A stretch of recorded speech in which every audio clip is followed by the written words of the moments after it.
এত এত মিষ্টি বিতরণ করেও যেন মিষ্টি বিতরণ শেষই হচ্ছে না।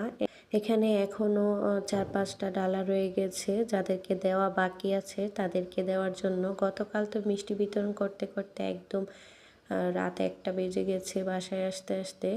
তো এখানে অনেকগুলো গিফটও রয়েছে, সাথে আবারও মিষ্টি আনা হয়েছে। গিফটের মধ্যে আমরা কিন্তু শাড়ি পেয়েছি। এই যে এই শাড়িটা আমার শাড়িটার এক ঝলক আপনাদেরকে দেখিয়ে দিলাম, পরবর্তীতে বাকিটা দেখবেন। আর হচ্ছে এখানে আবারও মিষ্টি সকালবেলা আনা হয়েছে, সেগুলোই প্যাকেট করে নেওয়া হচ্ছে পাড়ায় মহল্লায় আত্মীয় স্বজনদেরকে, যাদেরকে দেওয়া বাকি আছে সেগুলোই প্যাকেট করে নিচ্ছে। আসলে এই মিষ্টিগুলো বিতরণ করলে আজকের মতো মিষ্টি দেওয়া একদম কমপ্লিট হয়ে যাবে। আর আজকে কিন্তু অনেকগুলো প্যাকেট করতে হবে। এখানে আমার দেবর সবগুলো প্যাকেটে সাজিয়ে নিচ্ছে, সব আইটেমের মিষ্টি একটা প্যাকেটে করে তারপর প্যাকেট করা হচ্ছে, যেগুলো আমাদের পাড়ায় মহল্লায় দেওয়া হবে এবং পরিচিত মানুষদেরকে দেওয়া হবে। যারা রিলেটিভস তাদেরকে তো দেওয়া হয়েই গিয়েছে। তো সব মিলিয়ে উৎসব একটা পরিবেশ কিন্তু শুরু